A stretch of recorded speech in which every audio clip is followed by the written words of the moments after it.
आऊज़ु बिल्लाहि मिनश्शैतानिर्रजीम बिस्मिल्लाहिर्रहमानिर्रहीम। अस्सलामु अलैकुम दोस्तों, मैं आप सबको अपने यूट्यूब चैनल पे खुशामदीद कहता हूँ।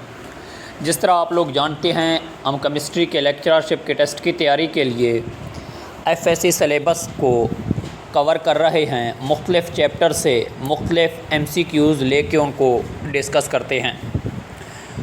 हमने अपने पिछले वीडियो में चैप्टर नंबर 5 के फ़र्स्ट हाफ़ को डिस्कस किया था।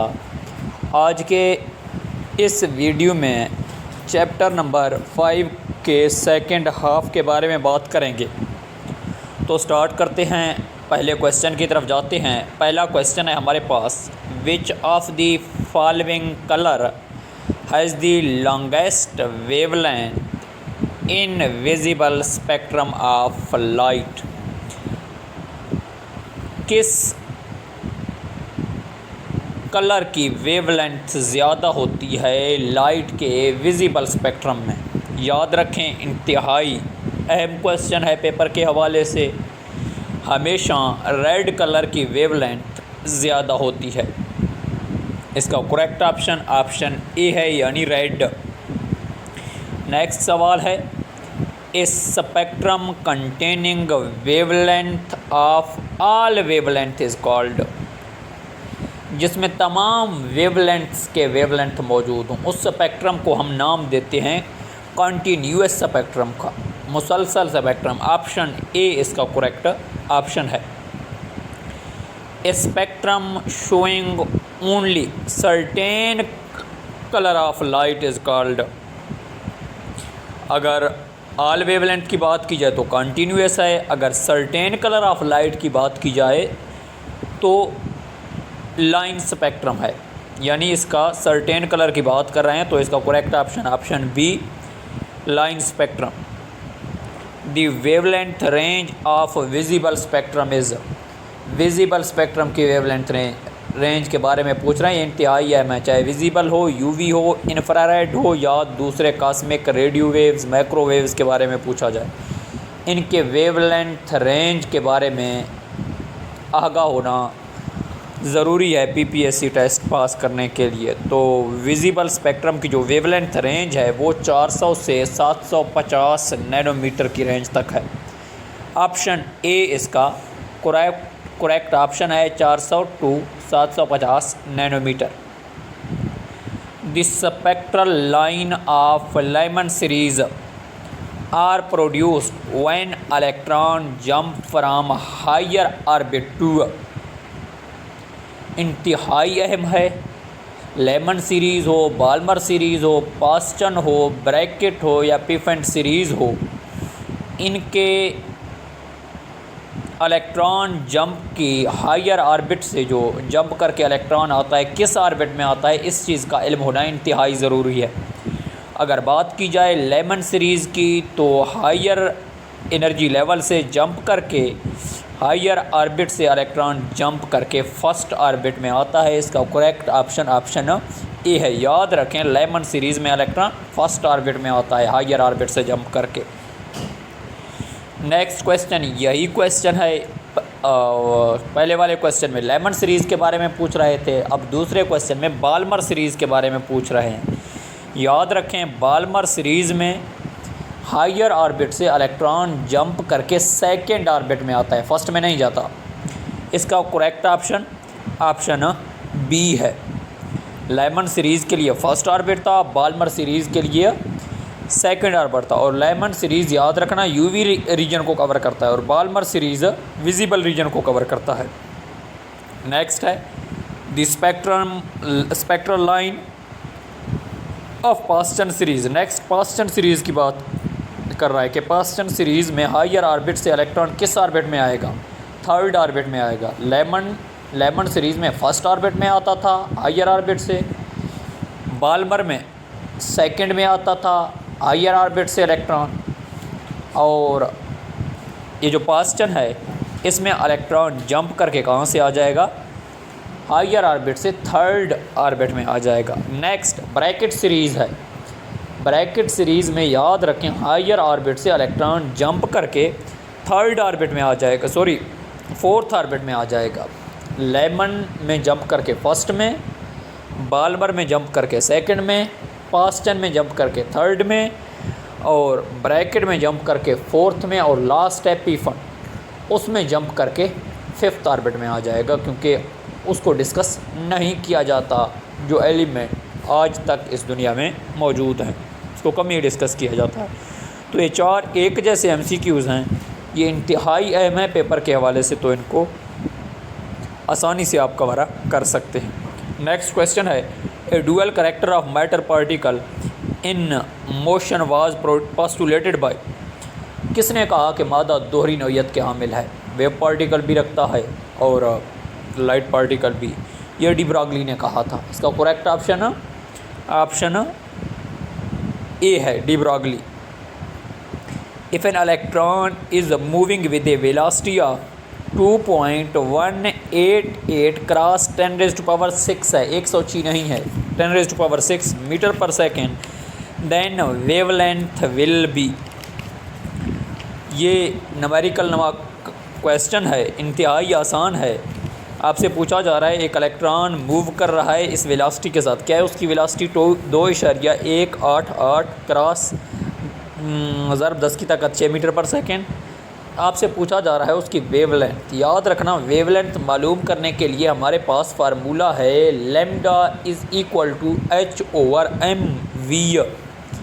h प्लैंक्स कांस्टेंट है जिसकी वैल्यू आप जानते हैं 6.62 ज़रब 10 की ताकत -34 जूल सेकेंड है, और m यहाँ पे मास ऑफ इलेक्ट्रॉन है। ये भी आपको मालूम होना चाहिए, कल वाले वीडियो में हमने इसको डिस्कस किया था। इलेक्ट्रॉन का मास होता है 9.11 ज़रब 10 की ताकत -31। तो वेलोसिटी की वैल्यू गिवन है, ये तीनों वैल्यू h की, m की और v की पुट करने, आपके पास जो आंसर आ जाएगा वही आपका करेक्ट ऑप्शन होगा। इसका आंसर आपके पास है 0.33 नैनोमीटर, यानी ऑप्शन सी इसका करेक्ट ऑप्शन है। तो इसी फार्मूले से मालूम कर सकते हैं lambda is equal to h/mv। h Planck's constant है, m मास ऑफ इलेक्ट्रॉन है, v आपको गिवन है। If a stone of 1 gram is many with a velocity of 10 metre per second, then its wavelength will be. ये option दिए गए हैं, ये भी आपने उसी तरह सॉल्व करना है जिस तरह पहले वाले को सॉल्व किया था। इसका करेक्ट ऑप्शन है 6.65 क्रॉस 10⁻³ मीटर, यानी ऑप्शन ए इसका करेक्ट ऑप्शन है। The space around the nucleus where the probability of finding the electron is maximum called an orbital, इसका करेक्ट ऑप्शन है। याद रखें, इलेक्ट्रॉन के पाए जाने के ज़्यादा से ज़्यादा इम्कानात कहाँ पे होते हैं? ऑर्बिटल में होते हैं। ऑप्शन ए इसका करेक्ट ऑप्शन है।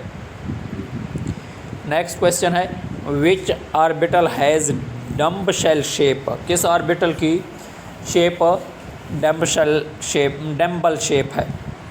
किस ऑर्बिटल की शेप डम्ब बेल है? याद रखें, वो पी ऑर्बिटल है। करेक्ट ऑप्शन बी है इसका, P orbital. Which of the following quantum number describe energy of है ना इलेक्ट्रॉन इन एन एटम? कौन सा क्वांटम नंबर बताएगा डिस्क्राइब एनर्जी ऑफ इलेक्ट्रॉन की एनर्जी के बारे में? कौन सा क्वांटम नंबर एटम में इलेक्ट्रॉन की एनर्जी के बारे में बताएगा? याद रखना, एनर्जी का जिक्र प्रिंसिपल क्वांटम नंबर में है। इसका करेक्ट ऑप्शन ए है, principal quantum number. Which of the following quantum number describe the shape of an electron in an atom? कौन सा क्वांटम नंबर एटम में इलेक्ट्रॉन की शेप के बारे में बताएगा? याद रखना, शेप के बारे में जो क्वांटम नंबर बताता है वो है azimuthal quantum number. Option B इसका करेक्ट ऑप्शन है। एनर्जी के बारे में प्रिंसिपल क्वांटम नंबर बताता है और शेप के बारे में एजीमुथल क्वांटम नंबर बताता है। The degenerate orbital in P सब शेल, पी सब शेल में डीजनरेट ऑर्बिटल कितने होते हैं? 3 होते हैं। याद रखें, पी में कुल 6 इलेक्ट्रॉन आते हैं, उसके डीजनरेट ऑर्बिटल 3 हैं। कौन कौन से हैं? P x, p y, p z, तीनों में 2-2 इलेक्ट्रॉन आते हैं, टोटल 6 इलेक्ट्रॉन। तो इसका करेक्ट ऑप्शन बी था, डीजनरेट ऑर्बिटल इन पी सब शेल इज़ 3। ऑप्शन बी इसका करेक्ट ऑप्शन है। When 4p orbital is complete then entering electron goes into. इसी तरह के 2 सवाल हमने कल के वीडियो में डिस्कस किए थे। वही फार्मूला जो मैंने आपको बताया था, एक हाइपोथेटिकल फार्मूला है, मफरूज़ाती फार्मूला है, school school, public school public school, divisional public school divisional public school, federal divisional public school federal divisional public school. ये चीज़ लिखने के बाद आपने गौर से उनकी नंबरिंग करनी है। तो यहाँ पे आपसे पूछा जा रहा है 4p ऑर्बिटल जब कंप्लीट हो तो इलेक्ट्रॉन किस में इंटर होंगे। अगर आप उस फार्मूले को अप्लाई करेंगे तो आपको पता चल जाएगा 4p के फिल होने के बाद इलेक्ट्रॉन 5s सबशेल में जाएंगे। करेक्ट ऑप्शन सी है। यहाँ पे गलती से x प्लस एल वैल्यू लिखा हुआ है, x प्लस एल वैल्यू नहीं है, n प्लस एल वैल्यू है। n plus L value for 3D will be, n plus L को समझना ये किसी भी ऑर्बिटल का सबशेल का आपसे पूछा जा सकता है, इंतहाई आसान है। n कहते हैं प्रिंसिपल क्वांटम नंबर को, आपको पता है। l कहते हैं एजीमुथल क्वांटम नंबर को। जो आपको गिवन होगा उसमें जो फर्स्ट डिजिट होगा ऑर्बिटल से सबशेल से पहले जो चीज़ लिखा होगा वो प्रिंसिपल क्वांटम नंबर है, वो एज इट इज़ आपने लिखना होता है। यानी n की जगह पे आप 3 लिख लेंगे, प्लस उसी तरह प्लस है। l एजीमुथल क्वांटम नंबर, आगे d है, d के लिए एजीमुथल क्वांटम नंबर आप लोग जानते हैं 2 है, s के लिए 0 है, p के लिए 1 है, d के लिए 2 है। तो 3 + 2 आपके पास करेक्ट ऑप्शन जो आ जाएगा वो है ऑप्शन सी यानी 5। ये ज़रूरी नहीं है सिर्फ 3D का पूछ लें, किसी और का भी पूछ सकते हैं, तो इस पे आपको पता होना चाहिए। Maximum number of electron in 3f orbital is. 3f orbital में आपसे इलेक्ट्रॉन के बारे में पूछा जा रहा है, ये धोखा देने वाली बात है। 3f एग्जिस्ट ही नहीं करता, होता ही नहीं है। f क्योंकि चौथे शेल में आता है तो उसने 4 से ही स्टार्ट होना है, 4f होता है। 3f में कोई इलेक्ट्रॉन नहीं होता। इसका करेक्ट ऑप्शन बी 0 है, 3f एग्जिस्ट नहीं करता। ये जो इलेक्ट्रॉनिक कॉन्फ़िगरेशन के आजकल के रूल्स हम पढ़ते हैं, इनके मुताबिक आज के बाद कोई रूल्स आ जाए उनके हवाले से उसमें किसी का कोई ज़िक्र आ जाए वो और बात है, लेकिन आज तक केमिस्ट्री में 3f का कोई कंसेप्ट नहीं है। f हमेशा 4 से स्टार्ट होता है, d 3 से स्टार्ट होता है, p 2 से, s 1 से। Next, maximum number of electron in m shell is. m shell में ज़्यादा से ज़्यादा कितने इलेक्ट्रॉन होते हैं, एक फार्मूला आप लोग जानते हैं 2n² वाला, उसी को अप्लाई कर लें। तीसरा शेल है तो आपके पास ऑप्शन आ जाएगा सी यानी 18। के में 2 होते हैं, l में 8 होते हैं, m में 18 होते हैं और n में 32 इलेक्ट्रॉन आते हैं। इसका करेक्ट ऑप्शन सी यानी m शेल में 18 इलेक्ट्रॉन है। N orbital can have maximum electron. एक ऑर्बिटल में ज़्यादा से ज़्यादा कितने इलेक्ट्रॉन आ सकते हैं, याद रखना ऑर्बिटल में ज़्यादा से ज़्यादा 2 इलेक्ट्रॉन आ सकते हैं। ऑप्शन ए इसका करेक्ट ऑप्शन है 2। Next, n + l value for 4f will. मैंने आपको पहले बताया था कि ये किसी भी चीज़ का पूछ सकते हैं, तो यहाँ पे आपसे 4f का पूछा जा रहा है। n फर्स्ट डिजिट है जो मैंने आपको पहले बताया था वो है 4। अब l जो है वो यहाँ पे एजीमुथल क्वांटम नंबर है, वो अपने f का एजीमुथल क्वांटम नंबर बताना है। f का एजीमुथल क्वांटम नंबर 3 है, s का 0 है, p का 1 है, d का 2 है, f का 3 है। तो 4 + 3 ऑप्शन सी वाला ठीक हो रहा है यानी 7। इसका ऑप्शन सी ठीक है। नेक्स्ट सवाल है, when a spectrum of light is formed by the radiation given off by substance is called। गौर से अगर सवाल को देखेंगे, सवाल में आ रहा है when a spectrum of light is formed by the radiation given off कहते हैं खारिज होने को। तो नीचे ऑप्शन में अगर देखेंगे लाइन है, कंटिन्यूस है, एमिशन है, एमिशन भी इखराज को ही कहा जाता है। तो करेक्ट ऑप्शन एमिशन स्पेक्ट्रम है, option C. Neutron was discovered by. Neutron को किसने दरियाफ्त किया, 9th में भी है और इस चैप्टर में भी है, फर्स्ट ईयर के 5th चैप्टर में चैडविक ने न्यूट्रॉन को दरियाफ्त किया। ऑप्शन ए इसका करेक्ट ऑप्शन है। Cathode rays can drive a small paddle wheel which shows that they possess momentum. Correct option इसका बी है, मोमेंटम रखता है। Option B possess momentum. Slow neutron are generally more effective than fast ones for the purpose of slow neutron ज़्यादा मुतासर कुन होते हैं fastest के मुकाबले में, किस मकसद के लिए? फिशन के लिए, फिशन रिएक्शन के लिए। याद रखना फिशन रिएक्शन में जो ज़्यादातर radio active element specially uranium की जाती है, वहाँ पे स्लो मूविंग न्यूट्रॉन की बम्बार्डमेंट की जाती है टारगेट मटेरियल पे, टारगेट एलिमेंट पे। फास्ट की नहीं करवाती, फिर वो रिएक्शन आउट ऑफ कंट्रोल हो जाता है। तो इसका करेक्ट ऑप्शन बी है fission. The wavelength associated with the moving stone can not be measured by any method. Wavelength associated with the moving stone can not be measured by any method. Option B इसका correct option है। The radius of orbit of an electron and velocity of electron, और radius of orbit of an electron और velocity of electron के दरमियान relation पूछा जा रहा है। याद रखना ये हमेशा एक दूसरे के इनवर्सली प्रोपोर्शनल होते हैं। किसी इलेक्ट्रॉन के ऑर्बिट का रेडियस और इलेक्ट्रॉन की वेलोसिटी हमेशा एक दूसरे के इनवर्सली प्रोपोर्शनल होते हैं। ऑप्शन बी इसका करेक्ट ऑप्शन है। The value of magnetic quantum number give us information about the number of orbital in. दोबारा सवाल को देख लें। The value of magnetic quantum number give us information. Magnetic quantum number किसके बारे में हमें इन्फॉर्मेशन देती है? याद रखें magnetic quantum number sub shell के बारे में बात करती है। किसके बारे में? सब शेल। ऑप्शन सी इसका करेक्ट ऑप्शन है। Which of the following term are used for the number of positive charge of the nucleus of an atom.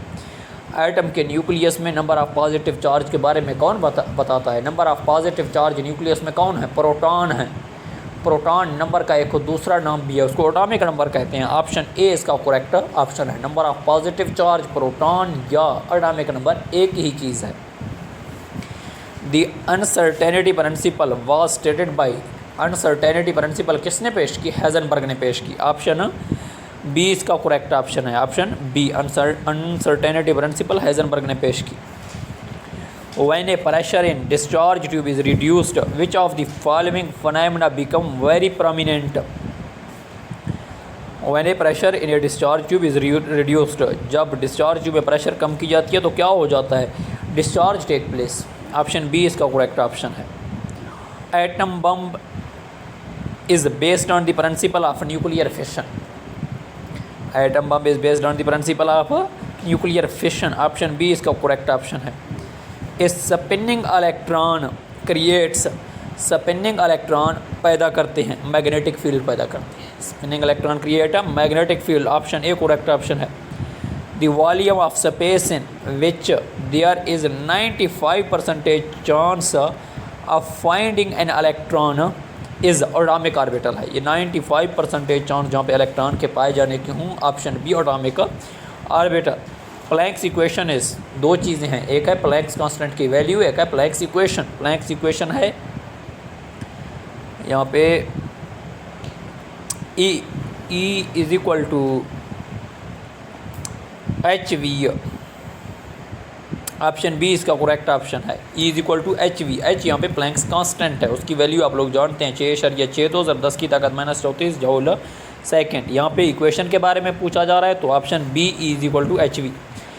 In an atom the electrons, atom में इलेक्ट्रॉन होते हैं। Electron are distributed in 3 dimensional charge cloud around the nucleus. Option B इसका correct option है। Nucleus के गिर्द 3 dimensional form में तकसीम किए गए होते हैं। ऑप्शन बी इसका correct option. The mass number of an element is equal to. Element का मास नंबर की डेफिनेशन आप जानते हैं, sum of number of proton and neutron है। करेक्ट ऑप्शन इसका क्या है? Number of proton and neutron in the nucleus. Option B इसका करेक्ट ऑप्शन है। The energy of bounded electron in hydrogen atom is. Hydrogen atom में bounded electron की energy negative है, हमेशा नेगेटिव होती है। B option negative. Quantum number which है symbol n is called. मैं आपको पहले पिछले वीडियो में बता चुका हूँ किस क्वांटम नंबर को n से ज़ाहिर करते हैं। प्रिंसिपल क्वांटम नंबर को n से ज़ाहिर करते हैं, और ये भी बता चुका हूँ एजीमुथल क्वांटम नंबर को l से ज़ाहिर करते हैं। यही था आज का लेक्चर। तो ये 5th चैप्टर कंप्लीट हो गया है। तो कोशिश किया जितने MCQs यहाँ से बन सकते थे उतने ही मैक्सिमम ट्राई की है, उतने बना लिए हैं 80 के करीब MCQs। इंशाल्लाह हमारी कोशिश है कि जितने ज़्यादा से ज़्यादा हम कवर करने की कोशिश करें, कवर कर लेंगे। अगर वीडियो आपको पसंद आए तो लाइक करें, कमेंट करें